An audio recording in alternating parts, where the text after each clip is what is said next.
Dear students, welcome to my channel Easy English. ছাত্ৰ ছাত্ৰীসকল, আজি আমি আলোচনা কৰিম তোমালোকৰ একাদশ শ্ৰেণীৰ ইংৰাজী বিষয়ৰ এটি কবিতা। কবিতাটি হৈছে বিখ্যাত কবি ৱাল্ট হুইটমেনৰ এটি অতিকে জনপ্ৰিয় কবিতা। কবিতাটো হৈছে the voice of the rain. অসমীয়াত ইয়াৰ অৰ্থটো আমি এনেদৰে ক'ব পাৰোঁ, ৰেইন মানেতো আমি জানো নহয় জানো, বৰষুণ। কিন্তু ইয়াত কি বুলি কৈছে? ভইচ অফ দ্য ৰেইন, বৰষুণৰ ভইচ। ভইচ মানে কি হ'ব? কণ্ঠ বা মাত বা আৱাজ নহয় জানো, বা আমি এনেদৰে ক'ব পাৰোঁ যে কথা, the voice of the rain, বৰষুণৰ কথা। বা কিছু কাব্যিকভাৱে আমি কবিতাটোক, ইয়াৰ শিৰোনামটোক আমি এইদৰে বুজিব পাৰোঁ যে the voice of the rain, কথকতা, বৰষুণৰ কথকতা, হয়নে? এই কবিতাটোৰ এটা বিশেষত্ব হৈছে যে কবিতাটোৰ মূল বিষয়বস্তু বৰষুণ, ন' ডাউট, কিন্তু ইয়াৰ উপৰিও ইয়াত মন কৰিবলগীয়া দিশটো হৈছে যে বৰষুণজাক ইয়াত কেৱল কবিতাটোৰ মূল উপজীব্য বা বিষয়বস্তুৱেই নহয়। বৰষুণজাক ইয়াত এটা চৰিত্ৰ, নিজে এটা চৰিত্ৰ। ইয়াত বৰষুণজাকে কথা কৈছে, বৰষুণজাকে নিজৰ অনুভৱ পাঠকৰ সৈতে শ্বেয়াৰ কৰিছে, আমাক জনাইছে। আৰু এই যি কৌশল, এই কৌশলে কবিতাটিৰ যি আবেদন, যি আকৰ্ষণ, সেয়া বহুগুণে বৃদ্ধি কৰিছে। আমি যেতিয়া কবিতাটোৰ মাজলৈ যাম এই কথাবোৰ খুব ভালদৰে বুজি পাম। কিন্তু কবিতাটোৰ মূল আলোচনাৰ পূৰ্বে আমি যিটো মূল কবিতাটো এবাৰ পাঠ কৰি লওঁ, ঠিক আছে? And who art thou? Said I to the soft falling shower, which stands to tell, gave me an answer, as here translated. I am the poem of art, said the voice of the rain. Eternal I rise impalpable out of the land and the bottomless sea. Upward to heaven, whence, vaguely formed, altogether changed, and yet the same. I descended to leave the dross, atomies, dust layers of the globe, and all that in them without me were seeds only, latent, unborn. And forever, by day and night, I give back life to my own origin, and make pure and beautify it. For song, issuing from its birthplace, after fulfillment, wandering, wrecked or unwrecked, duly with love returns. এতিয়া আমি কবিতাটোৰ মূল আলোচনালৈ আগবাঢ়িছোঁ। কবিয়ে কবিতাটো আৰম্ভ কৰিছে এটা প্ৰশ্নৰে, আৰু প্ৰশ্নটো কি বুলি কৈছে? এণ্ড হু আৰ দাও? আৰ্ট মানে হৈছে আৰ, দাও মানে হৈছে ইউ। এইবোৰ খুব পুৰণা ইংৰাজী শব্দ, আজিকালি ব্যৱহাৰ নহয়। সাধাৰণতে কবিতাতহে এইবোৰ শব্দ ব্যৱহাৰ কৰা হয়। আৰু তোমালোকে যেতিয়া ডাঙৰ হ'বা, উইলিয়াম শ্বেক্সপিয়েৰ পঢ়িবা, ক্ৰিষ্টফাৰ মাৰ্লো পঢ়িবা, তেওঁলোকৰ লেখাত তোমালোকে এইবোৰ শব্দৰ ব্যৱহাৰ পাবা। এতিয়া আৰ্ট মানে যদি আৰ হয়, দাও মানে যদি ইউ হয়, কি হ'ব প্ৰশ্নটো? And who are thou? And who are you? তুমি কোন? কবিয়ে প্ৰশ্ন কৰিছে। Said I to the soft falling shower. Said I, মই কৈছিলোঁ। কাক কৈছিলোঁ? To the soft falling shower. Soft falling মানে হৈছে, শ্বাৱাৰ মানে হৈছে বৰষুণ। ছফ্ট ফলিং মানে কি হৈছে? ধীৰে ধীৰে পৰি থকা, ৰিমঝিমকৈ পৰি থকা ধুনীয়া বৰষুণ জাকৰ কথা কৈছে, ছফ্ট ফলিং বৰষুণ। আৰু মই ধীৰে ধীৰে লাহে লাহে পৰি থকা ৰিমঝিম বৰষুণ জাকক মই প্ৰশ্ন কৰিছিলোঁ যে তুমি কোন? হুইচ ষ্ট্ৰেঞ্জ টু টেল, আৰু ষ্ট্ৰেঞ্জ আচৰিত কথা, টু টেল এই কথাটো ক'বলৈ মোৰ আচৰিত লাগিছে। কিয় আচৰিত লাগিছে? গেভ মি এন এনচাৰ। মই যেতিয়া বৰষুণ জাকক প্ৰশ্ন সুধিছিলোঁ তুমি কোন, তেতিয়া বৰষুণ জাকে আচৰিত ধৰণে কি কৰিছিল? মোক আচৰিত কৰি মোক মোৰ প্ৰশ্নৰ উত্তৰ দিছিল। এজ হিয়াৰ ট্ৰান্সলেটেড, আৰু সিহঁতে মোক উত্তৰত কি কৰে? মই ইয়াত বৰষুণ জাকে দিয়া উত্তৰটো মই ইয়াত কি কৰিছোঁ? ট্ৰান্সলেট কৰি দিছোঁ, অৰ্থাৎ অনুবাদ কৰি দিছোঁ। I am the poem of earth. বৰষুণ জাকে মোক কি বুলি ক'লে? I am the poem of earth. Earth মানে হৈছে পৃথিৱী, পয়েম মানেতো জানা কবিতা, যে I am the poem of earth, মই এই পৃথিৱীৰেই কবিতা। Said the voice of the rain. বৰষুণ জাকৰ যি মাত, বৰষুণ জাকৰ যি কণ্ঠ, সেই কণ্ঠই মোক উত্তৰ দিলে যে মই কোন হয়? I am the poem of this earth, মই এইখন পৃথিৱীৰ কবিতা।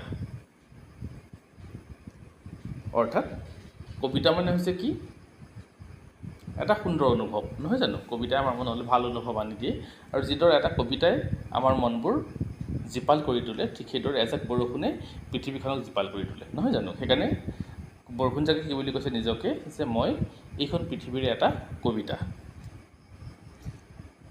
এটাৰনেল আই ৰাইজ ইম্পেলপেবল এটাৰনেল অনন্তকাল ধৰি যুগ যুগ ধৰি মই কি কৰোঁ আই ৰাইজ মই ওপৰলৈ উঠি যাওঁ ইম্পেলপেবল মানে হৈছে যাক আমি স্পৰ্শ কৰিব নোৱাৰোঁ মাত্ৰ অনুভৱ কৰিব পাৰোঁ আৰু অৰ্থাৎ মই স্পৰ্শ কৰিব নোৱাৰাকৈ মই আকাশলৈ ওপৰলৈ মই উঠি যাওঁ নহয় জানো বা উৰি যাওঁ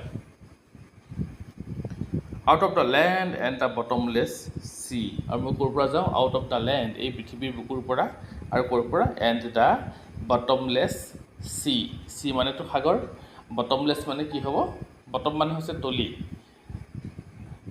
বটমলেছ মানে কি হ'ব অটল যাৰ তলি নাই অৰ্থাৎ সাগৰখন ইমান বেছি দ হয় যে তাৰ তলি বিচাৰি পোৱাটো বৰ কঠিন সেইকাৰণে সাগৰক কি বুলি কোৱা হয় অটল বুলি কোৱা হয় আৰু ইয়াত বৰষুণজাকে কি বুলি কৈছে যে মই এই পৃথিৱীৰ কবিতা আৰু মই অনন্তকাল ধৰি মই কি কৰোঁ স্পৰ্শ কৰিব নোৱাৰাকৈ মই ওপৰলৈ উঠি গৈ থাকোঁ ক'ৰ পৰা উঠি যাওঁ এই পৃথিৱীৰ বুকুৰ পৰা মই উঠি যাওঁ নহ'লে বা অটল সাগৰৰ বুকুৰ পৰা মই ওপৰলৈ উঠি যাওঁ স্পৰ্শ কৰিব নোৱাৰাকৈ আপৱাৰ্ড টু হেভেন আৰু মই ক'লৈ উঠি যাওঁ স্বৰ্গলৈ আকাশলৈকে মই উঠি যাওঁ হুৱেন্স আৰু য'ত কি হয় ভেগলি ফৰ্মড ভেগলি মানে হৈছে অস্পষ্ট আৰু মই তাত এটা অস্পষ্ট আকাৰ লওঁ অৰ্থাৎ পানীবোৰ যেতিয়া কি হয় পৃথিৱীৰ পৰা ভাৱ হৈ আকাশলৈ উৰি যায় তাত গৈ পেলাই সিহঁতে কি হয় এটা অস্পষ্ট আকাৰ লয় সিহঁতে গৈ এটা ডাৱৰ হয় আৰু ডাৱৰৰ নিৰ্দিষ্ট কোনো আকাৰ নাথাকে নহয় জানো তাৰ আকাৰবোৰ বিভিন্ন সময়ত সলনি হৈ থাকে স্পষ্ট নহয় আৰু সেইকাৰণে বৰষুণজাকে কি বুলি কৈছে যে মই পৃথিৱীৰ বুকুৰ পৰা অটল সাগৰৰ বুকুৰ পৰা মই ওপৰলৈ উঠি যাওঁ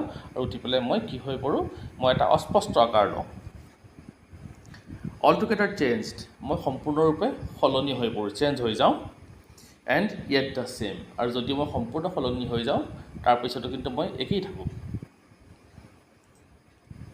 আই ডিচেণ্ড টু লেভ দ্য ড্ৰটছ আই ডিচেণ্ড মানে নামি অহা আৰু মই নামি আহোঁ তললৈ মই নামি আহোঁ কিয় নামি আহোঁ মই যে আকাশলৈ উৰি যাওঁ হয়নে গৈ পেলাই মই তাত ডাৱৰৰ আকাৰ লওঁ অস্পষ্ট এটা আকাৰ লওঁ আৰু লৈ পেলাই কি কৰোঁ তাৰপিছত মই আকৌ আই ডিচেণ্ড মই নামি আহোঁ ক'লৈ নামি আহোঁ টু লেভ দ্য ড্ৰটছ মই কিয় নামি আহোঁ তললৈ টু লেভ মানে হৈছে ধুৱাই নিয়া কাক ধুৱাই নিবৰ কাৰণে দ্য ড্ৰটছ মানে হৈছে খৰাং শুকান পৰিৱেশটো এই শুকান পৃথিৱীখনক খৰাং পৃথিৱীখনক মই কি কৰোঁ মই আকাশৰ বুকুৰ পৰা আকৌ নামি আহোঁ নামি আহি পেলাই মই গোটেই পৃথিৱীখনক মই ধুৱাই নিওঁ এটমিজ মানে হৈছে কণা ধূলিকণা যিবোৰ ধূলিকণা আছে সৰু সৰু সেই ধূলিকণাবোৰ মই ধুৱাই নিওঁ dust layers of the globe আৰু ডাষ্ট লেয়াৰ পৃথিৱীখন যেতিয়া বৰষুণ নাহে পৃথিৱীখন কি হয় ডাষ্ট লেয়াৰ ডাষ্ট মানে হৈছে ধূলি লেয়াৰ মানে হৈছে তৰপ ধূলিৰ তৰপেৰে গোটেই পৃথিৱীখন ঢাকি ধৰে আৰু মই কি কৰোঁ মই যেতিয়া পৃথিৱীৰ পৰা নামি আহোঁ আকাশৰ পৰা মই যেতিয়া পৃথিৱীলৈ নামি আহোঁ মই কি কৰোঁ মই খৰাং পৃথিৱীখনক মই ধুৱাই পেলাওঁ আৰু কি কৰোঁ যিবোৰ ধূলিকণা আছে আৰু ধূলিৰে আৱৰি থকা পৃথিৱীখনক মই কি কৰোঁ মই ধুৱাই নিওঁ and all that in them without me were চিজ only and all that in them আৰু এই গোটেই পৃথিৱীখনত কি হৈছে উইদাউট মি মোৰ অবিহনে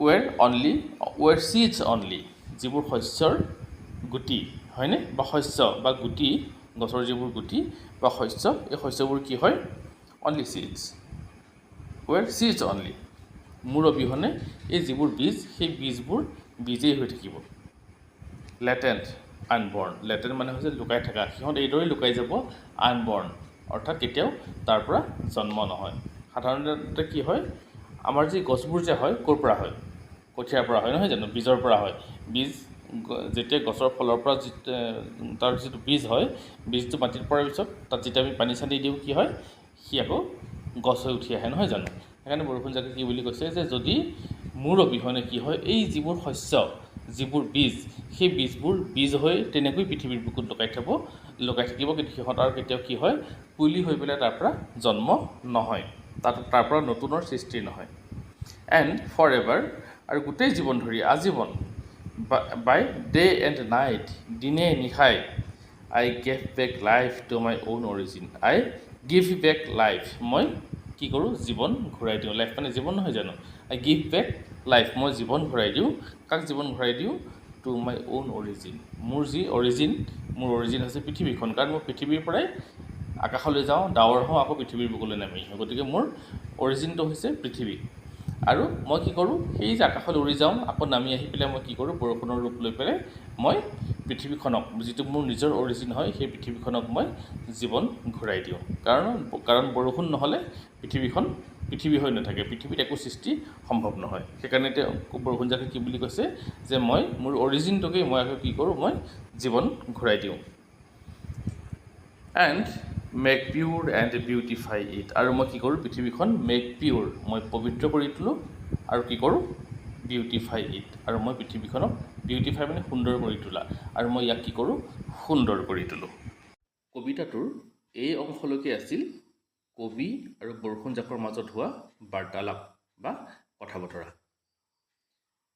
ইয়াৰ পিছত কবি আৰু বৰষুণজাকৰ বাৰ্তালাপ যিহেতু ইয়াতে শেষ হৈছে কিন্তু কবিতাটোৰ ইয়াৰ পিছতো আৰু দুটা শাৰী আছে আৰু সেই শাৰী দুটা আছে ইন ব্ৰেকেট বন্ধনীৰ মাজত আছে আৰু এই দুয়োটা শাৰীত কবিয়ে নিজৰ অনুভৱ প্ৰকাশ কৰিছে কাৰণ কবিতাটো ইয়াৰ আগলৈকে যিখিনি আছিল সেয়া কেৱল বাৰ্তালাপ আছিল কবিয়ে প্ৰশ্ন কৰিছিল বৰষুণজাকে উত্তৰ দিছিল নহয় জানো এতিয়া তেওঁলোকৰ বাৰ্তালাপ শেষ হৈছে কবি আৰু বৰষুণৰ মাজৰ কথা বতৰা শেষ হৈছে আৰু ইয়াৰ পিছৰ দুটা শাৰীত কবিয়ে নিজৰ মনৰ ভাৱ বা অনুভৱটো তেওঁ প্ৰকাশ কৰিছে তেওঁ কি বুলি কৈছে ফৰ চং যিদৰে গীতবোৰে চং মানে গীত নহয় জানো গান নহয় জানো যিদৰে এটা গীতে বা এটা গানে issuing from it's birth place সি নিজৰ বাৰ্থ প্লেচ জন্ম হোৱা ঠাই জন্মভূমি এটা গীতে যিদৰে কি হয় তাৰ জন্মভূমিৰ পৰা ওলাই গৈ যিদৰে বৰষুণজাকৰ জন্মভূমি পৃথিৱী সেইদৰে এটা গীতৰ জন্মভূমি কি হ'ব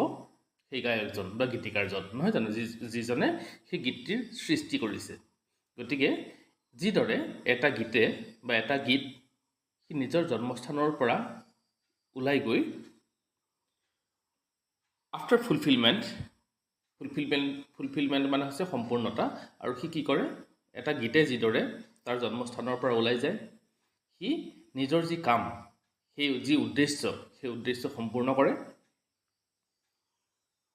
ৱাণ্ডাৰিং মানে ঘূৰি ফুৰা সি ভ্ৰমণ কৰে কাৰণ এটা গীত যেতিয়া কি হৈ যায় ৰিলিজ হৈ যায় নহয় জানো এজন গায়কে যেতিয়া গীতটো গায় সেই গীতটো কি হয় বিভিন্ন শ্ৰোতাৰ মাজলৈ সি গীতটো গুচি যায় গতিকে সেইটো হৈছে ৱাণ্ডাৰিং সেইদৰে কি হয় গীতটোৱে ভ্ৰমণ কৰে ৰেক্ট অৰ আনৰেক্ট ৰেক্ট মানে হৈছে গুৰুত্ব দিয়া আনৰেক্ট মানে হৈছে ইয়াৰ বিপৰীত গুৰুত্ব নিদিয়া এই যে গীতটো ওলাই গ'ল স্ৰষ্টাজনৰ মাজৰ পৰা সেই গীতটো কি হৈ যায় সি তাৰ উদ্দেশ্য সম্পূৰ্ণ কৰে সি বিভিন্ন শ্ৰোতাৰ মাজত সি ভ্ৰমণ কৰে আৰু এই যে ভ্ৰমণ কৰে তাক কোনোবাই গুৰুত্ব দিবও পাৰে নিদিবও পাৰে ৰেক্ট অৰ আনৰেক্ট ঠিকে আছে সেই গীতটো কাৰোবাক কোনোবাই গুৰুত্ব দিবও পাৰে কোনোবাই গুৰুত্ব নিদিবও পাৰে সেইটো ডাঙৰ কথা নহয় কিন্তু কি হৈছে ডিউলি উইথ লাভ ৰিটাৰ্ণছ কিন্তু সেই যে সৃষ্টিটো হ'ল ধুনীয়া এটা গীতৰ সৃষ্টি হ'ল সেই গীতটোৱে কি হৈছে সি ওলাই গ'ল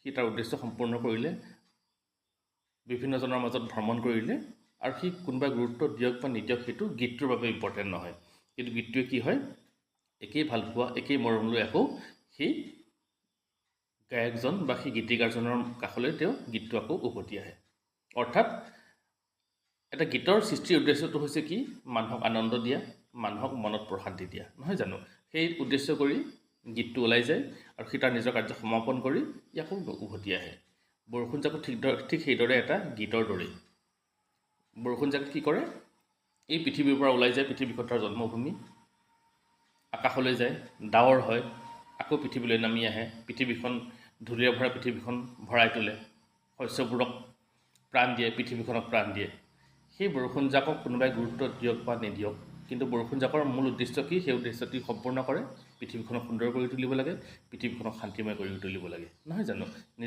নিজৰ উদ্দেশ্য সম্পূৰ্ণ কৰে ভ্ৰমণ কৰে আৰু নিজৰ জন্মস্থানলৈ উভতি আহে ছাত্ৰ ছাত্ৰীসকল এইখিনি আছিল the voice of the rain কবিতাটোৰ সম্পূৰ্ণ আলোচনা আশা কৰিছোঁ কবিতাটো তোমালোকে ভালদৰে শুনিছা পঢ়িছা বুজি পাবা আৰু যদি তোমালোকে বুজি পোৱা মোৰ এইখিনি শ্ৰম সাৰ্থক হ'ব আৰু ইয়াৰ লগতে এইটো কথা কৈ থওঁ যে ইয়াৰ পৰৱৰ্তী পৰ্যায়ত আমি ইয়াৰ সকলো প্ৰশ্ন উত্তৰ যিবিলাক প্ৰশ্ন এতিয়ালৈকে আহি গৈছে এই কবিতাটোৰ পৰা সকলোবোৰ প্ৰশ্ন উত্তৰ বা এনেকুৱা বহু প্ৰশ্ন এতিয়াও আছে যিবোৰ কি হৈছে এতিয়ালৈকে অহা নাই, অহাৰ সম্ভাৱনা আছে, এনেধৰণৰ সকলোবোৰ প্ৰশ্ন সামৰি আমি পৰৱৰ্তী সময়ত আমি আলোচনা কৰিম।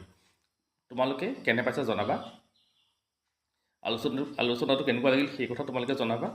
তোমালোকৰ কিবা জানিবলগীয়া আছে বা কিবা যদি এতিয়াও সমস্যা আছে, কিবা প্ৰশ্ন আছে, এই কথাখিনি তোমালোকে কমেণ্টত উল্লেখ কৰিবা। আমি পৰৱৰ্তী আমাৰ যি ভিডিঅ' আহিব সেই আলোচনাত আমি যাতে এই সকলোবোৰ বিষয় আমি সামৰি ল'ব পাৰোঁ। সকলোৱে ভালদৰে পঢ়িবা, শুভেচ্ছা থাকিল।